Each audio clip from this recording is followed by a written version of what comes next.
ओम शांति। ओम शांति। आज परमपिता परमात्मा के 28 दिसंबर 78 के महावाक्य और मुरली की हेडिंग है परमात्म प्रत्यक्षता का आधार सत्यता और सत्यता का आधार स्वच्छता और निर्भयता। यानी भगवान की प्रत्यक्षता किस आधार पर होगी? सच्चाई के आधार पर। और सच्चाई किस आधार पर आएगी? अगर स्वच्छता है, सफाई है मन में, और निर्भयता है, यानी भय नहीं है किसी से। कभी कभी क्या होता है कि भय के कारण झूठ बोल देते हैं, झूठ का सहारा ले लेते हैं, या अंदर कुछ बात अलग है और मुंह पर अलग है, तो स्वच्छता नहीं है, सच्चे नहीं है दिल से, तो झूठ बोल देते हैं। तो सच्चाई हमारे जीवन का मुख्य आधार है, क्योंकि परमात्मा हमको कहाँ ले जाने की पढ़ाई पढ़ा रहे हैं? सत्य युग, नाम ही है सच्चा युग। यानी जहाँ पर सच्चाई होगी उस युग में हमें जाना है। तो जब तक हमने अपने जीवन में सच्चाई धारण नहीं की है तो सत्युग में कैसे पहुँचेंगे? इसलिए बाबा कह रहे हैं कि परमात्मा प्रत्यक्षता का आधार सत्यता और सत्यता का आधार है स्वच्छता और निर्भयता। आज बाप दादा सर्व बच्चों को शक्ति सेना व पांडव सेना के रूप में देख रहे। भाइयों की सेना को बाबा पांडव सेना कहते हैं और बहनों की सेना को शक्ति सेना। तो दोनों की सेना को देख रहे हैं। सेनापति अपनी सेना को देख हर्षित भी हो रही है और साथ साथ अपनी सेना की महारथी व घोड़े सवार दोनों के कर्तव्य को देख रही हैं। यादों की तो बाबा बात ही नहीं कर रहे। जो आत्माएं महारथी हैं, यानी जिन्होंने शरीर को रथ के रूप में इस्तेमाल किया है, ऐसी आत्माएं और घुड़सवार, उन आत्माओं को परमात्मा देख रहे हैं। महारथी क्या कर रहे हैं और घोड़े सवार क्या कर रहे हैं? दोनों ही अपना अपना पार्ट बजा रही हैं। अब तक ड्रामा अनुसार जो भी हरेक ने पार्ट बजाया वह नंबरवार अच्छा कहेंगे, लेकिन अब क्या करना है?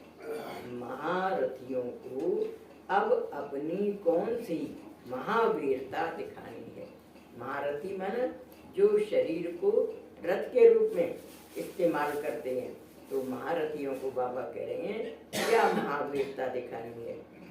बाप दादा विशेष महारथियों और महावीरों के सेवा के पार्ट को देख रहे थे।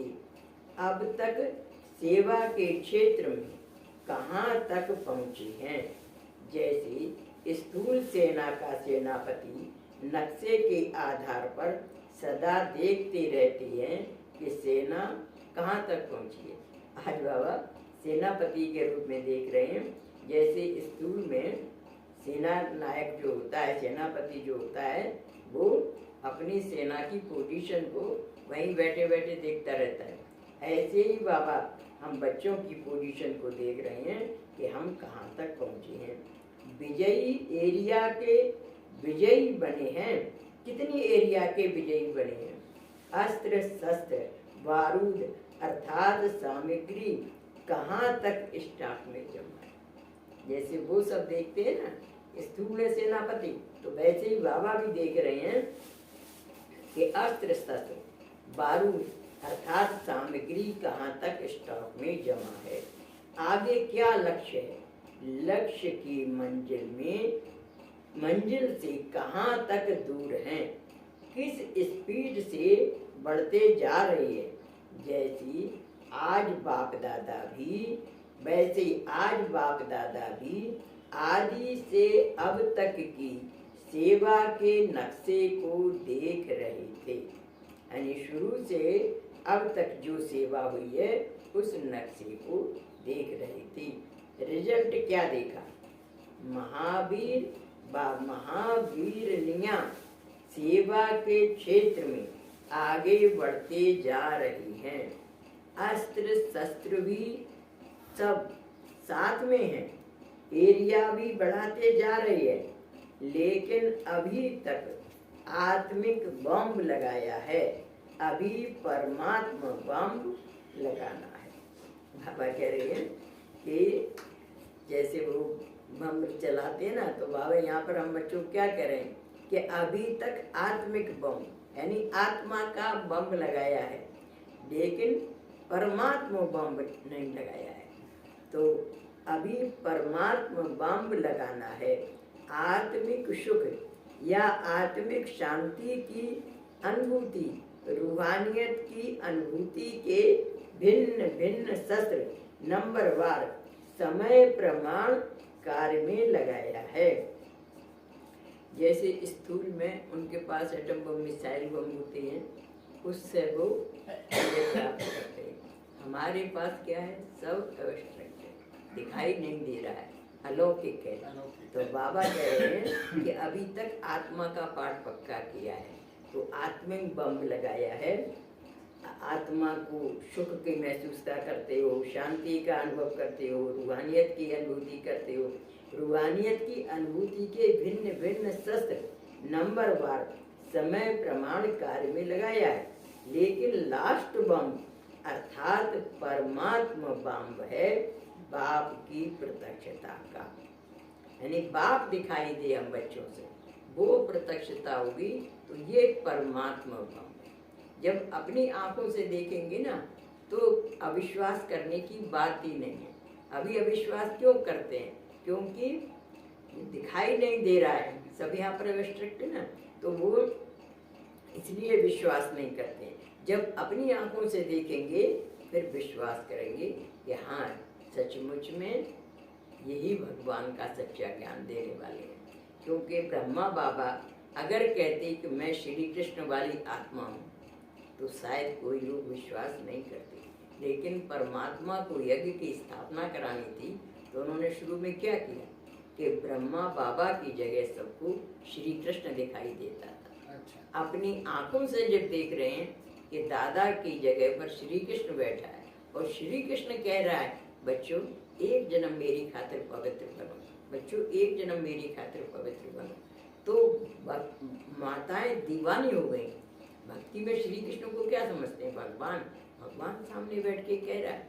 तो घर वाले क्या कितने नाराज, क्या उन्होंने घर से निकाल भी दिया, लेकिन बाबा के पीछे आ गए, भगवान के पीछे आ गए। ऐसे ही लास्ट में भी यही पाठ शुरू हुआ, जो शुरू में हुआ वही लास्ट में रिपीट हुआ। तो बाबा कह रहे ये परमात्मा बम जब चालू होगा ना तो सबको कहना नहीं पड़ेगा, अपने आप ही आत्माएं दौड़ी दौड़ी आएंगी। तो बाबा कह रहे हैं कि डायरेक्ट तो लास्ट बम अर्थात परमात्मा बम है बाप की प्रत्यक्षता का। जो देखे, जो संपर्क में आकर के सुने, उन्हीं द्वारा यह आवाज निकली कि बाप आ गए हैं। डायरेक्ट ऑलमाइटी अथॉरिटी का कर्तव्य चल रहा है। यह अंतिम बम है, अब कह रहे ना, ये अंतिम बम है जिससे चारों ओर से आवाज निकलेगा। अभी यह कार्य रहा हुआ है, यह कैसे होगा और कब होगा? परमात्मा प्रत्यक्षता का आधार सत्यता है, सत्यता ही प्रत्यक्षता है। एक स्वयं की स्थिति की सत्यता, दूसरी सेवा की सत्यता, यानी सत्यता का ही दिखाई, सत्यता ही से प्रत्यक्षता दिखाई देगी, सबको प्रत्यक्ष दिखेगा। अब सत्यता कौन कौन सी? एक स्वयं की स्थिति की सत्यता, यानी हमारी खुद की पोजीशन की सत्यता। दूसरी सेवा की सत्यता, जो सेवा कर रहे हैं उसमें भी सत्यता दिखाई देगी। सत्यता का आधार है स्वच्छता और निर्भयता। इन दोनों धारणाओं के आधार से सत्यता द्वारा ही प्रत्यक्षता होगी। किसी भी प्रकार की अस्वच्छता, अस्वच्छता माने गंदगी, अर्थात जरा भी सच्चाई सफाई की कमी है तो कर्तव्य की सिद्धि प्रत्यक्षता हो नहीं सकती। यानी अगर जरा सा भी घोटाला है कहीं पर तो बाबा कह रहे हैं सत्यता की प्रत्यक्षता नहीं हो सकती। सच्चाई और सफाई, सच्चाई अर्थात जो मैं हूँ, जैसा हूँ, सदा उस ओरिजिनल सत्य स्वरूप में स्थित होना। यानी मैं कौन हूँ? आत्मा हूँ, यहाँ पार्ट बजा रही हूँ। मेरा असली घर परम धाम है, मेरा पिता परमात्मा है। ये सच्चाई और सफाई हो।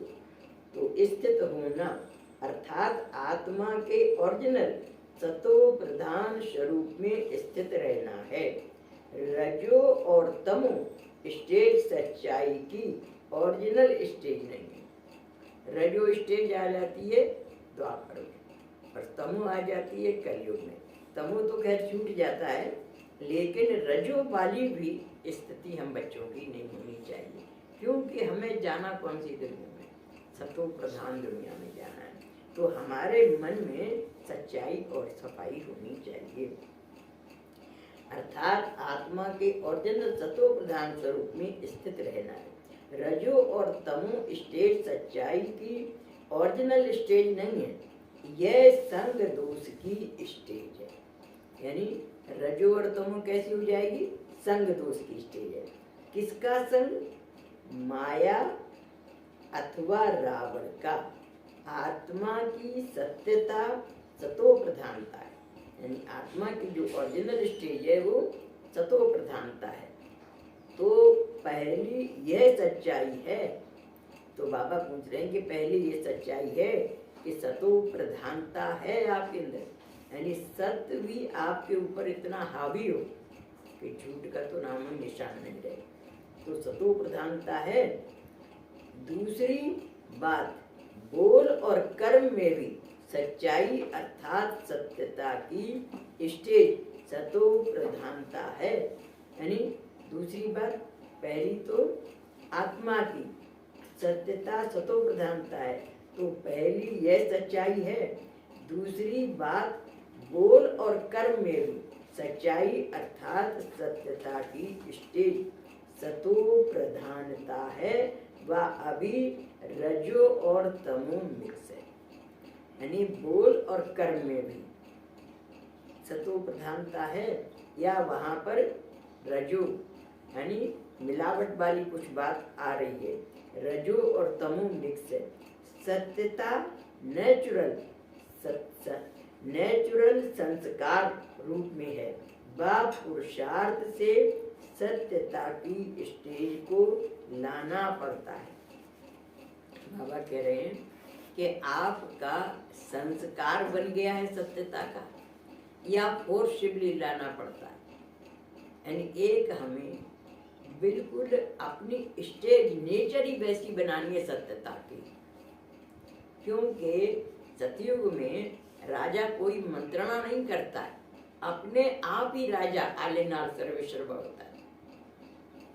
King can do no wrong, राजा गलती नहीं कर सकता, ऐसा माना जाता है। तो राजा को न तो वहाँ मंत्री होता है मंत्रणा करने के लिए, वो राजा प्रजा की पालना कैसे करेगा? जैसे बाप अपने बच्चों की पालना करता है। तो वो नेचर संस्कार हम कहाँ बनाएंगे? यहाँ बनाएंगे। वो तो बनाना हमको यहाँ है, वो तो वहाँ एग्जीक्यूट वहाँ होगा। तो वो हमारे दिमाग में पूरी ईमानदारी, सच्चाई, सफाई आई है, ये बाबा कह रहे हैं। अगर आई है तो सतयुग की लाइक सतो प्रधान स्टेज बनी है। तो सत्यता नेचुरल संस्कार रूप में है, या पुरुषार्थ से सत्यता की स्टेज को लाना पड़ता है। जैसे बाप को ट्रुथ अर्थात सत्य कहते ना गीत है, सत्य ही शिव है, शिव ही सुंदर, सुंदरता अति प्यारी, शिव का ज्ञान समझने वालों से है मायाहारी। तो सच्चे ही ईश्वर है। तो बाबा कह रहे हैं जैसे बाप को ट्रुथ अर्थात सत्य कैसे है, वैसे ही आत्मिक स्वरूप की वास्तविकता भी सत्य अर्थात ट्रुथ है। यानी हमारा जो है ओरिजिनल स्वरूप आत्मा है, ये बॉडी कॉन्शियस जो है वो इसमें मिक्स हो गया, द्वापर युग से बॉडी कॉन्शियस, तो हमारे मिक्सचरिटी के संस्कार बन गए।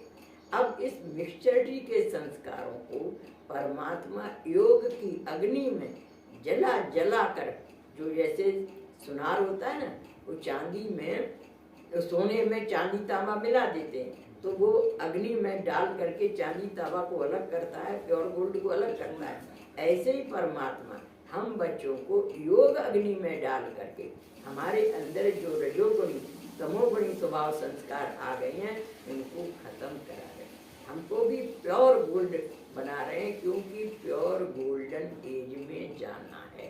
सत्युग में कोई मिलावट नहीं होती, इसलिए बाबा हम बच्चों को वैसा बना रहे हैं। अब कितने बने, कोई मिलावट की बात आ जाती है, बॉडी कैंसर की बात आ जाती है, माना निश्चय। तो बाबा कह रहे हैं सत्यता नेचुरल संस्कार रूप में है या पुरुषार्थ से सत्यता को की स्टेज को लाना पड़ता है। जैसे बाप को ट्रुथ अर्थात सत्य कहती है, वैसे ही आत्मिक स्वरूप की वास्तविकता भी सत्य अर्थात ट्रुथ है। तो सत्यता सतो प्रधानता को कहा जाता है, ऐसी सच्चाई है। बाबा पूछ रहे ऐसी सच्चाई है। सफाई अर्थात स्वच्छता, यानी सफाई कितनी अंदर, स्वच्छता कितनी है। जरा भी संकल्प मात्र भी अशुद्धि अर्थात बुराई को व अवगुण को टच नहीं करे। बाबा कह रहे हैं कि जरा भी अशुद्धि अर्थात बुराई को व अवगुण को टच नहीं करे। अगर बुद्धि व संकल्प द्वारा भी स्वीकार किया अर्थात टच किया व धारण किया तो संपूर्ण सफाई नहीं गई। अगर संकल्प में भी आ जाता है, क्योंकि परमात्मा प्योर गोल्डन एज में ले जाने के लिए तैयार कर रहे हैं, तो बाबा कह रहे हैं कि अगर संकल्प में भी कुछ बात आ जाती है तो सफाई तो नहीं हुई ना, कचरा तो आ ही गया। अगर बुद्धि व संकल्प द्वारा भी स्वीकार किया अर्थात टच किया व धारण किया तो संपूर्ण सफाई नहीं कहेंगे। जैसे स्थूल में भी कोई प्रकार की गंदगी को देखना भी अच्छा नहीं लगता, देखने से किनारा कर देंगे, ऐसे बुराई को सोचना भी बुराई को टच करना हुआ। यानी बुराई के बारे में अगर संकल्प भी आ रहा है तो बुराई को टच करना हुआ। ऐसे बुराई को सोचना भी बुराई को टच करना हुआ। सुनना और बोलना व करना यह तो स्वयं ही बुराई को धारण करती है, यह तो स्वयं ही बुराई को धारण करती है। सफाई अर्थात स्वच्छता, संकल्प मात्र भी अशुद्धि ना हो, यानी सोचने में भी इम्प्योरिटी ना आए, इसको कहा जाता है सच्चाई और सफाई अर्थात स्वच्छता। दूसरी बात है निर्भयता, यानी सच्चाई। और क्या होता है ना, कभी कभी सच्चाई सफाई नहीं होती है। आदमी आजकल दुनिया में कैसे जी रहे हैं, दोहरी जिंदगी जी रहे हैं, अंदर कुछ है बाहर कुछ है। लिप सिंपैथी है, वहाँ से आपको कहेंगे बहुत सहानुभूति है आपसे, और अंदर सोचेंगे इसका बुरा हो जाए। तो ऐसी दोहरी जिंदगी से परमात्मा हमको एकहरी जिंदगी में बना रहे कि आप आत्मा हो और सतयुग में जाने की पढ़ाई पढ़ रहे हो, तो वहाँ दोहरी जिंदगी नहीं। जो मुंह से निकलेगा वो सत्य बात ही निकलेगी। तो और दूसरी बात क्या होती है, भय के कारण, कि सामने वाला हमें डांटेगा कहेगा कुछ, इस भय के कारण झूठ बोलते हैं। तो बाबा कहते हैं दूसरी बात है निर्भयता। निर्भयता की परिभाषा भी बड़ी हुई है। पहली बात अपने पुराने तमोगुणी संस्कार पर विजयी बनने की निर्भयता। यानी क्या होता है कि कभी कभी पुराने तमोगुणी संस्कार है, इन सबसे ज्यादा मेहनत अगर ज्ञान में है तो अपने संस्कारों को परिवर्तन करने में आती है। अब दुनिया में रहते रहते हम लोग भी संग में आकर के वो संस्कार अडॉप्ट कर लिए, तो पुराने तमोगुणी संस्कार पर विजयी बनने की निर्भयता। उन संस्कारों पर हम विजयी बने हैं क्या, जो हमारी पुरानी आदतें हैं? तो इसमें टाइम लग रहा है। तो बाबा कह रहे हैं संस्कारों पर विजयी बनने की निर्भयता। वहाँ भयभीत नहीं हो। कभी कभी क्या होता है, पति नाराज होगा, बच्चे नाराज होंगे, उनको पसंद नहीं है हमारा ज्ञान में चलना, तो भयभीत होकर के गलत रास्ता भी अपना लेते हैं। तो बाबा यहाँ पर कह रहे हैं वो नहीं, हमारे अंदर इतनी बोल्डनेस होनी चाहिए कि हम सत्य को एक्सेप्ट कर सकें। भय के कारण हम झूठ ना बोले। क्या करूं, होता नहीं, बहुत प्रबल है, यह भी निर्भयता नहीं। क्या करूं, होता नहीं, बहुत प्रबल है, माया बहुत प्रबल है, यह भी निर्भयता नहीं, भयभीत हो रहे हैं आप। अन्य आत्माओं के संपर्क और संबंध में स्वयं के संस्कार मिलाना और अन्य के संस्कार परिवर्तन करना, इसमें भी निर्भयता हो। यानी हमारे अंदर किसी भी बात का सामने वाला क्या रिएक्ट करेगा, हमारी बात को पसंद कर रहा है या नहीं कर रहा है, ये बात भी हमारे मन में नहीं। हमें सही बात हमेशा कहना चाहिए। कभी कभी क्या होता है कि भय के कारण या सामने वाले को पसंद नहीं है हमारी बात, इसलिए हम नहीं कहते। ये सुनता ही नहीं है, क्या कहना है, इससे कह देते ना। तो लेकिन हमारा तो फर्ज है बताना, वो माने नहीं माने वो उसकी इच्छा के ऊपर है।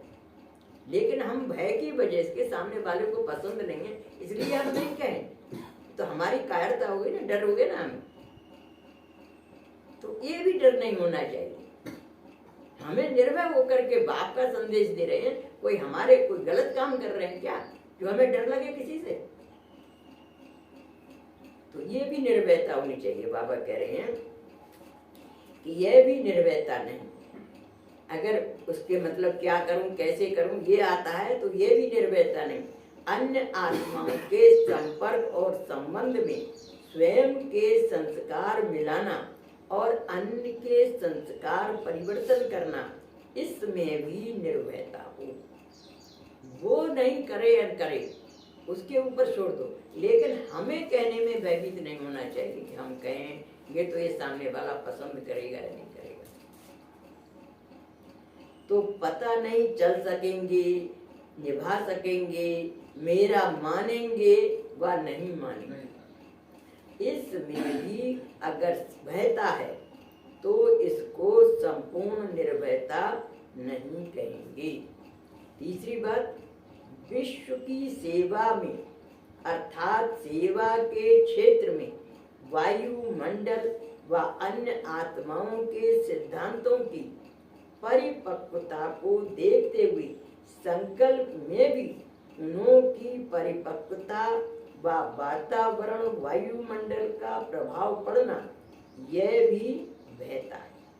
यानी किसी का हम क्या होता है, आज बड़ा कोई नेता है, उसका प्रभाव जाता है, अगर हम उससे भयभीत हो जाते हैं उसका प्रभाव बहुत जाता है।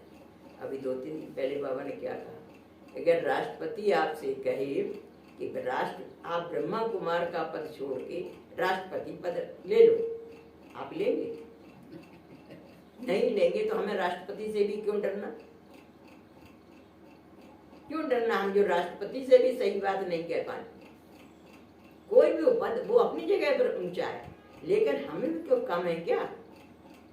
भगवान ने भी हमें चुना है तो जरूर कोई ना कोई क्वालिटी देखी होगी, तब तो बनाया अपना बच्चा। तो हम क्यों भयभीत हो जाए? राष्ट्रपति से नहीं कह पाए, उसको पसंद नहीं आएगा, ये भी भयता कि हम सही बात किसी से उसके प्रभाव में आकर के नहीं कह पा रहे हैं, ये भी भय, ये भी नहीं होना चाहिए। तो बाबा कह रहे हैं कि सेवा के क्षेत्र में वायुमंडल व अन्य आत्माओं के सिद्धांतों की परिपक्वता को देखते हुए संकल्प में भी उन्हों की परिपक्वता व वातावरण वायुमंडल का प्रभाव पड़ना, यह भी भयता है।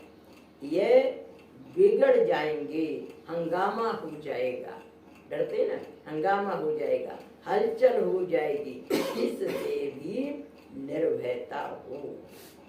जब आत्मिक ज्ञानी आप तना द्वारा निकली हुई शाखाएं वह भी अपने अल्पज्ञ मान्यता में निर्भयता का प्रभाव डालती हैं, अपनी अल्प मत की प्रत्यक्ष करने में निर्भय होती हैं, झूठ को सच करके सिद्ध करने में अटल और अचल रहती हैं, तो सर्वज्ञ बाप के श्रेष्ठ मत व अनादि आदि सत्य को प्रत्यक्ष करने में संकोच करना भी भय। आज देखिए वकील लोग हैं, गिलानी नहीं कर रही हूँ मैं, वे झूठ को सच में कन्वर्ट कर देते हैं, सच को झूठ में कन्वर्ट कर देते हैं। बहुत से वकील ऐसा करते हैं जो झूठ बोल के केस जिता देते हैं। एक झूठ को छुपाने के लिए बहुत झूठ है। तो कितना मतलब उनकी अर्निंग ज्यादातर इसी वकालत वाली। तो बाबा कह रहे हैं कि वो कहाँ से निकले हैं? तने से निकली हुई शाखाएं। सत्युग में कोई वकील होगा क्या? ना कोई वकील होगा, ना डॉक्टर होगा, कोई बीमारी नहीं होगी, ना कोई लड़ाई झगड़ा होगा वहां पर जो कोर्ट कचहरी जाना पड़े। तो वो हमारे से निकली हुई सत्युग त्रेता में कौन दिखाए? देवी देवता दिखाए ना। तो वहां से निकली हुई ब्रांचेज है, वे ऐसा कर रही हैं भय के कारण या पैसे की लालच के कारण। तो हम बच्चों को कैसा होना चाहिए? हमें भयभीत होना चाहिए क्या? एक घटना मुझे याद आ गई। कोई दादी थी, तो वो मकान किराया लेने के लिए गई। तो बाबा के जो जैसे महावाक्य लिखे हुए ना, तो वो महावाक्य लिखा हुआ था। वो मकान मालिक ने कहा ये लाइन काटो आप, तब मैं मकान आपको किराए पर दूंगा। उन्होंने मकान किराए पर लेना था, तो लाइन काट दी। अब वो लिखत किसकी है? भगवान की महावाक्य है ना। तो बाबा को बताया, तो बाबा ने उनको क्या कहा? बकरी हो, तुमने मकान लेने के लालच में उस लाइन को काट दिया भगवान के महावाक्य को। बाबा की सेंटेंस था बकरी होगा, मतलब बाबा कितना बोल्ड बना रहा। तो हम बच्चों को निर्भयता होनी चाहिए। कोई हमें फांसी पर लटका देगा क्या? बुराई मान जाएगा, मान जाए, तिरस्कार कर देगा, कर दे। अपन तो सब बात के लिए तैयार होना चाहिए कि हमारा कोई सम्मान ही करेगा, ऐसा नहीं सोच के चलो। तिरस्कार भी करे, लेकिन सच तो सच है, हम उसमें किसी बात का समझौता नहीं करें। बाबा कहते हैं कि कैसी स्थिति बनाई है? तो सर्वज्ञ बाप के श्रेष्ठ मत व अनादि आदि सत्य को प्रत्यक्ष करने में संकोच करना, अगर संकोच भी होता है, हम कह नहीं पा रहे हैं, करना भी भय है। शाखाएं हिलने वाली होती हैं, तना अचल होता है। और हम कहाँ बैठे हैं? देवी देवता कहाँ है? सत्युग त्रेता तने में है। शाखाएं हिलती हैं लेकिन तना नहीं हिलता है। तो बाबा कह रहे हैं शाखाएं हिलने वाली होती हैं, तना अचल होता है। तो शाखाएं निर्भय हों और तना में संकोच के भय की हलचल हो, इसको क्या कहेंगे? इसलिए जो प्रत्यक्षता का आधार स्वच्छता और निर्भयता है, उसको चेक करो। इसी को ही सत्यता कहा जाता है। यानी सच तो बिठो नच, कहावत है ना। वो नाचता रहता है, उसे किसी की परवाह नहीं रहती, ना उसे किसी से प्रशंसा पाने का लालच है, ना कोई गिलानी कर रहा है, उससे वो प्रभावित होता है। तो इसलिए कहा जाता है सच तो बिठो नच। तो इसी को सत्यता कहा जाता है। इस सत्यता के आधार पर ही प्रत्यक्षता, इसी आधार पर ही प्रत्यक्षता हुई। इसलिए अंतिम पावरफुल बम परमात्मा प्रत्यक्षता अब शुरू नहीं की है। अब तक की रिजल्ट में राजयोगी आत्माएं श्रेष्ठ है, राजयोग श्रेष्ठ है, कर्तव्य श्रेष्ठ है, परिवर्तन श्रेष्ठ है, यह प्रत्यक्ष हुआ है। लेकिन सिखाने वाला डायरेक्ट ऑलमाइटी है। यानी सिखाने वाला कौन है? भगवान है, ऑलमाइटी है। ज्ञान सूर्य साकार सृष्टि पर उदय हुआ है, वो परमात्मा इस धरती पर आकर इस संस्था का संचालन कर रहा है, उदय हुआ है। यह अभी गुप्त है, परमात्मा बाम्ब की रिजल्ट क्या हो। अगर ये सबके अंदर बोलने से नहीं आ जाए कि हम भगवान का काम कर रहे हैं, ना हमारी कोई पर्सनल गिरानी है, ना हमारी पर्सनल कोई प्रशंसा है, सब जो कुछ है वो भगवान की, प्रशंसा भी उसी की और गिलानी भी उसी की। हम तो उसके ओबीडिएंट सर्वेंट हैं, जैसा वो कह रहा है वैसे करने वाले हैं। ये भावना अपने मन में होगी तो दोनों बातों से हम प्रभावित नहीं होंगे। दुख सुख शरीर प्रशंसागारी। तो विश्व की सर्व आत्माओं की अल्पकाल के सहारे सब समाप्त हो, एक बाप का सहारा अनुभव होगा। जैसे साइंस के बम्स द्वारा देश का देश समाप्त हो, पहला दृश्य कुछ भी नजर नहीं आता, सब समाप्त हो जाता है। ऐसे इस अंतिम बम द्वारा सर्व अल्पकाल की साधना रूपी साधन समाप्त हो, एक ही यथार्थ साधन राजयोग द्वारा हरेक के बीच बाप प्रत्यक्ष होगा। यानी बाप तब प्रत्यक्ष होगा जब बाबा के महारथी बच्चों में इतना करेज होगा, साहस होगा, हिम्मत होगी, किसी से भी भयभीत नहीं होंगे, तो प्रत्यक्ष होगा। विश्व के पिता, विश्व पिता स्पष्ट दिखाई देगा। हर धर्म की आत्मा द्वारा एक ही बोल निकलेगा कि हमारा बाप हिंदुओं का, मुसलमानों का नहीं, सबका बाप। यानी हमारा बाप परमात्मा कोई ऐसा नहीं कि हमारा ही पिता है, सारी आत्माओं का पिता है, चाहे वो हिंदू हो, मुसलमान हो, भारत का हो या लंदन का हो, तो सबका पिता है। तो हिंदुओं का, मुसलमानों का नहीं, सबका बाप। इसको कहा जाता है परमात्मा बम्ब द्वारा अंतिम प्रत्यक्षता। ये प्रत्यक्षता होगा। इतनी बोल्डनेस बाबा बच्चों के अंदर लाना चाहते हैं। अब रिजल्ट सुनो कि क्या कर रहे हैं और क्या करना है। अब के वर्ष परमात्मा बम फेंको। बाबा क्या करें, अब परमात्मा बम फेंको। स्वच्छता और निर्भयता के आधार से सत्यता द्वारा प्रत्यक्षता करो। अच्छा, ऐसे बाप को विश्व के आगे प्रत्यक्ष करने वाली, सदा निर्भय, सदा एक ही धुन में मस्त रहने वाली, रमता सहज राजयोगी, अंतिम समय को समीप लाने वाली, अर्थात सर्व आत्माओं की मनोकामनाएं पूर्ण करने वाली, बाप समान दया व रहम के सागर, ऐसे रहम दिल बच्चों को बाप दादा का याद प्यार और नमस्ते। ऐसा श्रेष्ठ बनाने वाले बाप दादा को हम रूहानी बच्चों का याद प्यार, गुड मॉर्निंग, नमस्ते नमस्ते नमस्ते, हम सब रहे नमस्ते और पार्टियों के साथ बाबा की बातचीत है। सभी अपने श्रेष्ठ भाग्य का गुणगान करते हुए सदा खुशी में रहते हो क्या? ऐसी श्रेष्ठ भाग्य जिनका गायन स्वयं भगवान करे, ऐसा भाग्य फिर कभी मिलेगा क्या? भविष्य में भी ऐसा भाग्य नहीं होगा। अब नहीं तो कब नहीं, ऐसी खुशी होती है क्या? भाग्य का सितारा सदैव चमकता रहे तो चमकती हुई चीज की तरफ स्वतः ही सबका अटेंशन जाता है। यह क्या है? ऐसे हरेक के मस्तक बीच भाग्य का सितारा चमकता रहे तो विश्व की नजर ऑटोमेटिकली जाएगी कि यह कौन से भाग्य का सितारा चमकता हुआ दिखाई दे रहा है।